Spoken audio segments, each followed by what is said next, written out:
నమస్తే సార్. నమస్తే madam. Sir ఇప్పుడు ధనుర్రాశి వారికి ఈ ఉగాది నుంచి ఈ సంవత్సరం అంతా ఎలా ఉండబోతుంది వాళ్ళ గ్రహస్థితి?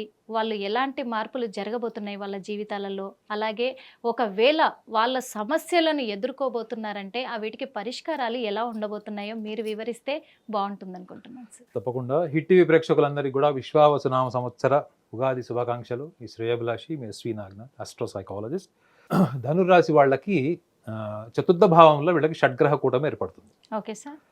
ఈ షడ్గ్రహ కూటమితో పాటు వీళ్ళకి గురుగ్రహము వాళ్ళకి పండగ రోజు వృషభ రాశిలో ఉంటాడు. Okay sir. మిథున రాశిలో వాళ్ళకి కుజుడు, సింహరాశిలో వాళ్ళకి కేతువు ఉంటాడు. కేతు. సో వీళ్ళకి మెయిన్ ఈ షడ్గ్రహ కూటమి యొక్క ప్రభావాన్ని మనం విశ్లేషించే ముందు అసలు వీళ్ళకి ఈ మే మాసం అంటే మే 18వ తారీఖు నుంచి 22వ తారీఖు లోపల గురుగ్రహము వీళ్ళకి వీళ్ళ రాశి నుంచి అంటే ధనుర్రాశి నుంచి సప్తమ భావానికి మారుతాడు. రాహుగ్రహము మీనరాశి అంటే చతుర్థ భావంలో ఉన్నటువంటి రాహుగ్రహం వీళ్ళకి కుంభరాశి తృతీయంలోకి వస్తాడు.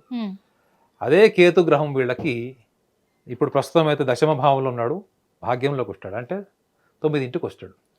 ఇది వీళ్ళకి గ్రహస్థితిలో మే మాసం నుంచి ప్రధానంగా వచ్చేటువంటి గ్రహస్థితిలో మార్పు.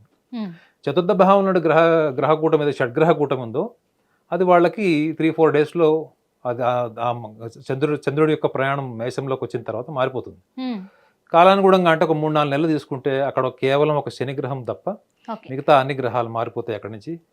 సో కాబట్టి వీళ్ళకి షడ్గ్రహ కూటమి అనగానే ముఖ్యంగా ఈ పండగ రోజు షడ్గ్రహ కూటమి ఉంది. ఈ గురు సంచారం కూడా మే మాసం నుంచి ఉంది, రాహు సంచారం ఉంది. వీటన్నిటి మనము ఓవరాల్గా సంవత్సరాంతరం జరిగేటువంటి గ్రహస్థితులు మనం మార్పులు చూస్తే ఈ చతుర్థ భావంలో ఏర్పడినటువంటి ఈ గ్రహ కూటమి ప్లస్ గురు సంచారం అంటే సప్తమ భావంలో మారిన గురువు, ఈ రాశ్యాధిపతి కూడా గురువే ధనురాశికి. సో మనము వీళ్ళని మానసికంగా కూడా కొన్ని విషయాల్ని మనం దృష్టిలో పెట్టుకోవాలి. ధనురాశి వాళ్ళకి అత్యంత స్వేచ్ఛ కోరుకున్నటువంటి రాశుల్లో ద్వితీయ రాశి. ప్రథమ రాశి ఎవరు? మిథునం. మనం ఆల్రెడీ మాట్లాడిన దాని గురించి. ఈ మిథున రాశి వీళ్ళు దైవాంశ సంభూతులు లాంటి జీవితాన్ని గడపడానికి ఇష్టపడతారు. అంటే they always wanted to be garlanded by the society people for their knowledge. అంటే వాళ్ళు ఎటు పడితే అటు గౌరవం ఇష్టం ఉండదు మేడం వాళ్ళకి. వాళ్ళు చేసిన కష్టానికి, వాళ్ళ సామర్థ్యానికి, వాళ్ళ తెలివితేటలకి, మేధస్సుకి మాత్రమే గౌరవం రావాలని కోరుకునేటువంటి నిజాయితీ ఉంటుంది వీళ్ళకి. వీళ్ళతో మీరు మాట్లాడితే ఎక్కువసేపు మాట్లాడాల్సిన అవసరం లేదు, వాళ్ళు ఏంటి అన్నది మీకు పావుగంటలో తెలిసిపోతుంది.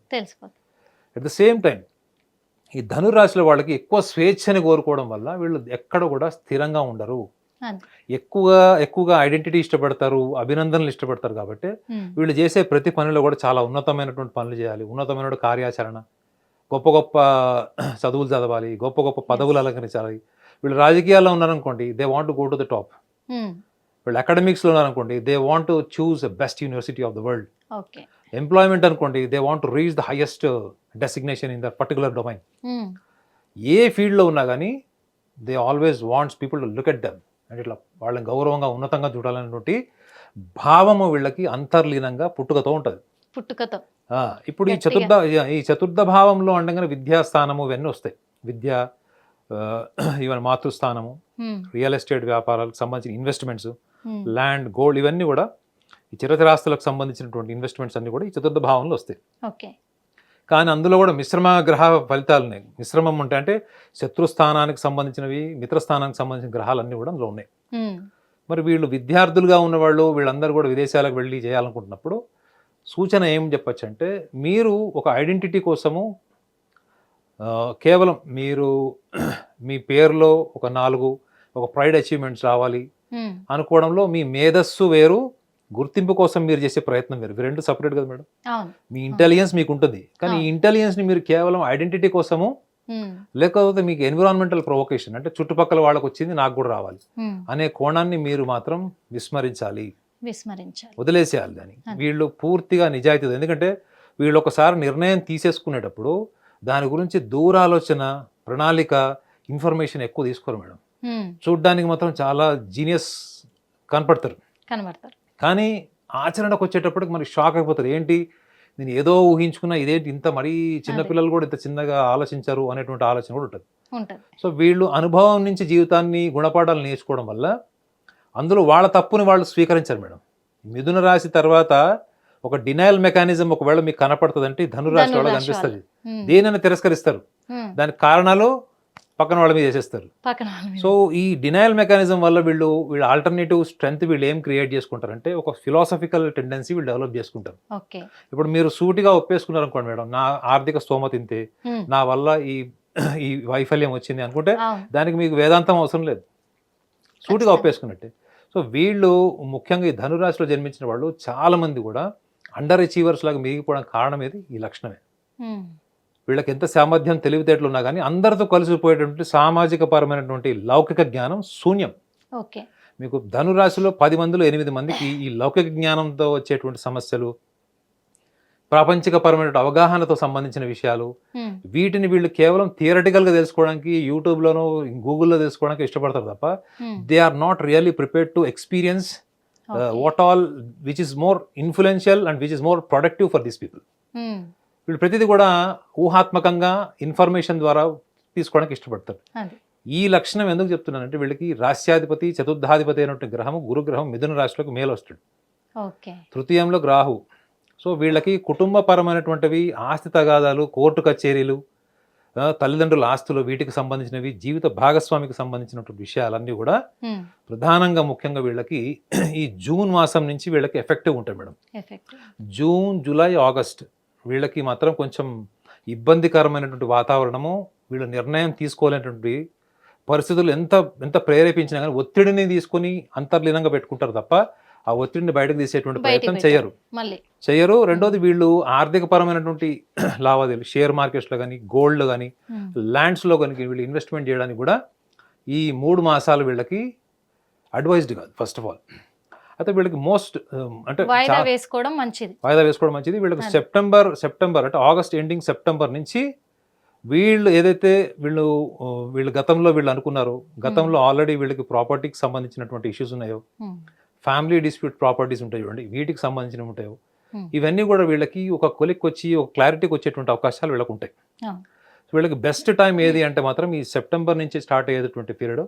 ముఖ్యంగా వీళ్ళకి సంవత్సరాంతరంలో దీర్ఘకాలంగా ఉన్నటువంటి సమస్యలు, ఇవి కేవలం ఆస్తికి సంబంధించిన మాత్రం చెప్తున్నాను. Property, disputed property or anything related to the court issue, వీటికి సంబంధించినవి వీళ్ళకి అనుకూలమైన వాతావరణం ఆగస్టు మాసం తర్వాత నుంచి సంవత్సరాంతరంలో వీళ్ళకి మంచి ఫలితాలు వస్తాయి. ఇవి దీర్ఘకాలిక సమస్యలకు ఇది ఒక కోణం ఉంటుంది. కానీ వీళ్ళు వ్యక్తిగతంగా కుటుంబ పరంలో వీళ్ళు తీసుకోవాల్సినటువంటి కొన్ని విషయాలు ఏంటంటే, ఇప్పుడు తల్లిదండ్రులు ధనురాశి వాళ్ళు అనుకోండి, వీళ్ళకు కూడా ఏంటంటే నేను ఇందాక చెప్పాడు, ఒక ప్రైడ్ అచీవ్మెంట్ కావాలి.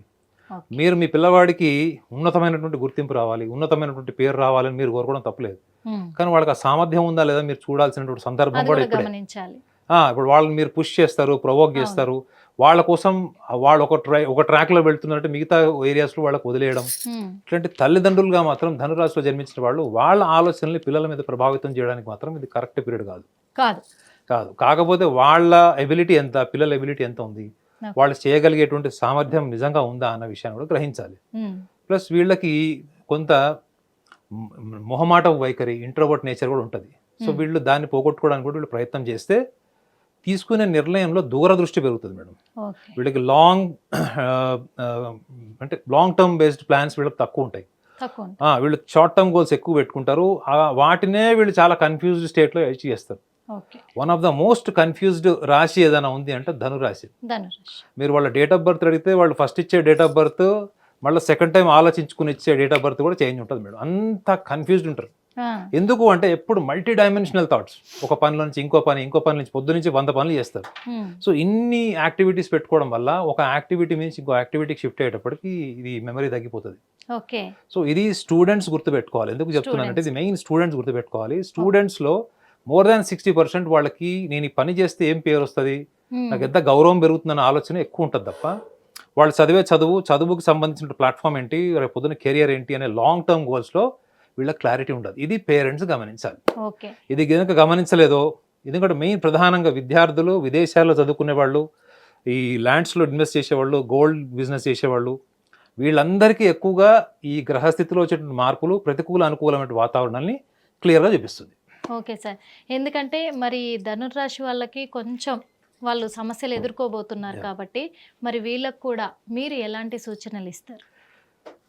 నేను అందరికీ ఒకటే సూచన మేడం, ఎందుకంటే పనికొచ్చే సూచన ఒకటే, అదే ఎందుకంటే ప్రొడక్టివ్గా ఎందుకంటే వాళ్ళకు పనికొచ్చేది, వాళ్ళకు ప్రొటెక్టివ్గా ఉండేది, వాళ్ళకు అనుకూలమైనది, వాళ్ళకు పైసా ఖర్చు లేనిది పరిష్కారం. కరెక్ట్. ఇది వాస్తవం. ఎందుకంటే మీరు ఎలా తీసుకున్నా ఓకే, నేనైతే ఇది ఖచ్చితంగా చెప్తాను, 100% చెప్తాను.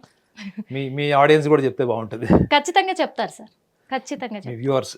ఖచ్చితంగా చెప్తారు. సో ధనురాశి వాళ్ళకి నేను చాలా అనుభవంతో చెప్తున్నాను, ఎన్నో వేల జాతకాలు చూశాను నేను. ఈ ధనురాశి వాళ్ళకి ఎప్పుడు కూడా జీవితంలో వాళ్ళ అతి ఉత్సాహం అంతా కూడా పేరు, డబ్బు, అంటే ఆర్థికంగా ఇండిపెండెంట్గా ఉండాలి. ఎందుకంటే అది. వీళ్ళు డబ్బు సంపాదించి ఎదుటి వాళ్ళ మీద అహంకారం చూపారు మేడం. వాళ్ళు లావిష్గా ఖర్చు పెట్టేస్తారు. వాళ్ళు ఖర్చు పెట్టుకోవడానికి, వాళ్ళు డబ్బులు ఒకళ్ళు అడగడానికి అభిమానం కాబట్టి డబ్బు సంపాదిస్తారు. కానీ చూసే వాళ్ళకి ఎట్లా అనిపిస్తారు, వీళ్ళు డబ్బు మనిషి అనిపిస్తారు. కానీ వీళ్ళు సహాయం చేసినప్పుడు కూడా వీళ్ళు చాలా చాలా చాలా ప్రేమతో సహాయం చేస్తారు. వీళ్ళలో సమస్య ఏంటంటే ప్రతిదీ కూడా ప్రేమతోని, ఇన్వాల్వ్మెంట్తోని చేసే లక్షణం ఉండడం వల్ల లౌకికంగా, తార్కికంగా చేసేటువంటి పనులు తక్కువ ఉంటాయి. కాబట్టి మీరు కోరుకున్నవి జీవితంలో పేరు ప్రఖ్యాతలు, డబ్బు అయినా, కానీ మీరు ఎప్పుడు కూడా ఎదుటి వాళ్ళ దగ్గర పని చేసేటప్పుడు మీరు చేసిన పనికి, మీ శ్రమకి కావాల్సినటువంటి లాభాన్ని కానీ, దానికి శ్రమకు దగ్గర ఫలితాన్ని కానీ మీరు అడగలేనట్టు సున్నితత్వం కూడా ఉంటుంది. మరి వీటన్నిటి వల్ల మీరు కోల్పోయి తర్వాత మీరు అంటే మీ మానసికంగా మీరు కృంగిపోవడం కంటే ఓకే సార్, ఒక చిన్న టిప్ చెప్తాను, మీరు ఫాలో అవ్వండి. ఒక ఇట్లాంటిది ఏదైనా మీకు తోచినది ఒక మాల తీసుకోండి. Okay sir.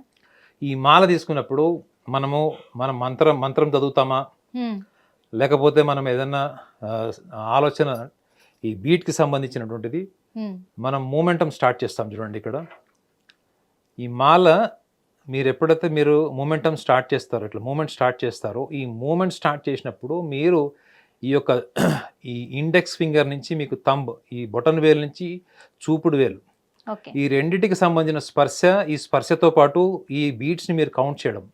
ఒకటి స్పర్శ సెన్స్, ఒకటి ఈ బీట్స్ కౌంటింగ్ ఒకటి. ఇది దీంట్లో మీరు ఏకాగ్రతతోని మీరు కళ్ళు మూసుకొని మీరు సాధన చేయండి. ఈ సాధన చేసే ప్రక్రియలో మీరు సెకండ్ స్టేట్ ఏంటంటే మీ రెస్పిరేటరీ సిస్టమ్, అంటే మీ యొక్క ఉచ్ఛ్వాస నిశ్వాసాల మీద మీరు ఈ శ్వాసక్రియ మీద ధ్యాస పెట్టండి. మూడో స్థితి ఏంటంటే మీ వ్యక్తిత్వానికి సంబంధించినటువంటి బలాలు, బలహీనతలు నేను చెప్పాను కాబట్టి ఈ బలాలు, బలహీనతలు మీ జీవితాన్ని ఎంత ప్రభావితం చేస్తున్నాయా లేదా అన్నది ఒక్కసారి మిమ్మల్ని మీరు ప్రశ్నించుకోండి. ఎప్పుడైతే మీ బుద్ధికి సంబంధించినటువంటి ఆలోచనలు, మీ యొక్క బలాలు, బలహీనతలు, శ్వాస మీద ఎప్పుడైతే మీకు ఏకాగ్రత వస్తుందో, అట్ ద సేమ్ టైం మీరు ఇక్కడ ఈ బీట్స్ని మీరు మూవ్ చేస్తున్నప్పుడు ఈ స్పర్శ ద్వారా మీరు పొందే అనుభూతి, this is what is happening, this is what is doing system, this is what is happening system, this is what is your recollecting memory, recollecting about your personality. ఈ మూడు క్రియల్ని మీరు ఒకవేళ 15 నిమిషాలు ఏకాగ్రత దగ్గరికి చేయగలిగితే, ఈ ఏకాగ్రత వల్ల మీరు సంపాదించేటువంటి ఆస్తి ఏదైనా ఉంది అంటే అదే దాన్ని ఏమంటారు అంటే మనము అబ్జర్వేషన్ సెన్స్, పరిశీలన భావం అంటారు. ఈ పరిశీలన భావమే మీ యొక్క ఆత్మ సంకల్పానికి, మీ యొక్క సంకల్పానికి ఇది ఒక ఎనర్జీ లాగా తయారవుతుంది. ఎప్పుడైతే ఈ ఎనర్జీ మీకు యాడ్ అవుతుందో అప్పటి వరకు స్తంభించిపోయినటువంటి మీ యొక్క సంకల్ప బలం కానీ, మీ ఆలోచన, బుద్ధి, అవన్నీ కూడా అక్కడి నుంచి మళ్ళీ ముందుకు ప్రోగ్రెస్ అయ్యేటువంటి అవకాశాలు కూడా మీకు బలంగా ఉంటాయి. సో ఎక్స్టర్నల్ ఫ్యాక్టర్స్ మీద మీరు డిపెండ్ కాకుండా ఈ అబ్జర్వేషన్ సెన్స్ ద్వారా, ఈ observation sense is explained as a substance to your soul, ఆత్మకు ఆహారం అంటారు. మన సంకల్పం నిర్వీర్యమైనప్పుడు ఏం ఏర్పడుతుంది మనలో, మనం కోరుకుంటాం కానీ జరగదు. కోరుకున్నది జరగనప్పుడు మనం దాన్ని మానసికంగా, భావోద్వేగాల పరంగానే అనుభవించుకుంటాం తప్ప దాన్ని ముందుకు తీసుకెళ్ళడం కోసం మనం చేసేటువంటి ప్రయత్నంలో ఎక్కడ కూడా మనము దాన్ని సూక్ష్మంగా మనం దాన్ని ఎలా పరిశీలించాలనుకుంటే దానికి బలమైనటువంటి ఒక సొల్యూషన్ ఏదైనా ఉందంటే అది మన వ్యక్తిత్వమే. ఈ వ్యక్తిత్వాన్ని మనకు రాశి రూపంలో చెప్పినప్పుడు అదే వ్యక్తిత్వాన్ని మనం గ్రహించి దాంతోపాటు మనకు ఉన్నటువంటి ఈ అబ్జర్వేషన్ సెన్స్ ఏదైతే ఉందో, ఈ అబ్జర్వేషన్ సెన్స్ అనేది మనకి ఆబ్జెక్టివ్ వరల్డ్కి, మన డీపర్ ఎమోషన్స్కి మధ్యలో ఒక వారధిలాగా ఉంటుంది. ఎప్పుడైతే ఈ డిస్టెన్స్ని మీరు కనుక ఎక్స్పాన్షన్ చేసి దీన్ని కనుక క్రియేట్ చేయగలిగితే ఇదే అబ్జర్వేషన్ సెన్స్ అన్నది మీకు సంకల్ప బలానికి ఒక ఎనర్జీ ఫామ్ చేస్తుంది. ఆటోమేటిక్గా మీకు తెలియకుండానే మీరు ఊహించినవి, మీరు జీవితంలో కోరుకుంటున్నవన్నీ కూడా ఆ పాజిటివ్ దిశగా వెళ్ళిపోయేటువంటి అవకాశం ఉంటుంది. మీరు చేయాల్సిందల్లా ఈ ప్రక్రియ, ఈ observation, recollecting your personality strengths and weaknesses. ఆటోమేటిక్గా మిగతా కార్యక్రమాలన్నీ కూడా మీకు తెలియకుండానే జరుగుతాయి, అన్కాన్షియస్లీ జరుగుతాయి. ఇది చేయడంలో మీ యొక్క నిజాయితీ, మీ అంకిత భావము, మీరు జీవితంలో ఏమవ్వాలనుకుంటున్నదని మీరు ఎంతవరకు హానెస్ట్గా మీకు మీరు కన్ఫెస్ చేసుకుంటారన్న దాన్ని బట్టే మీ రిజల్ట్ ఉంటుంది. దీంట్లో ఒక రూపాయి కూడా ఖర్చు లేదు.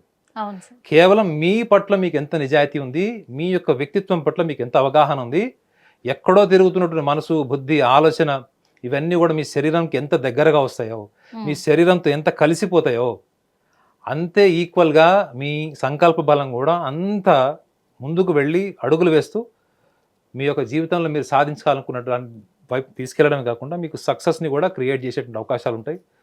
మీరు సక్సెస్ఫుల్గా ఉండాలి, ధనురాశి వాళ్ళందరూ కూడా సక్సెస్ఫుల్గా ఉండాలి, ఈ సంవత్సరాంతరం మీకు అంతా అద్భుతంగా ఉండాలని మనస్ఫూర్తిగా మీ శ్రేయోభిలాష్ కోరుకుంటున్నాను. ధన్యవాదాలు సార్. ఎందుకంటే ధనుర్రాశి వారికి మంచి పరిష్కారాలు మీరు చెప్పారు కాబట్టి అందుకు మనస్ఫూర్తిగా ధన్యవాదాలు తెలియజేసుకుంటున్నాను. హిట్ టీవీ యాప్, ఇందులో short news, live news, entertainment shows, movies, digital magazines తో పాటు మీ జిల్లా వార్తలను కూడా ఫ్రీగా చూడొచ్చు. అంతేకాదు కేజీ నుంచి పీజీ వరకు విద్యార్థులకు స్కాలర్షిప్ కూడా అందిస్తున్నాం.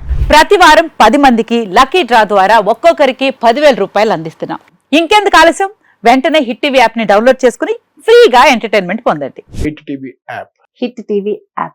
Please download Hit TV app. Hit TV యాప్ని ఫ్రీగా డౌన్లోడ్ చేసుకొని ఎంజాయ్ చేయండి. మీకు నచ్చిన ఎంటర్టైన్మెంట్ కోసం హిట్ టీవీ యాప్ ని ఫ్రీగా డౌన్లోడ్ చేసుకుని ఎంజాయ్ చేయండి. హిట్ టీవీ యాప్ని డౌన్లోడ్ చేసుకుని ఆస్వాదించండి, ఆశీర్వదించండి. ఇంతమంది సెలబ్రిటీలు హిట్ టీవీ యాప్ ని డౌన్లోడ్ చేసుకోండి అని చెప్తున్నారంటే ఎంత మంచి యాప్ ఆలోచించండి.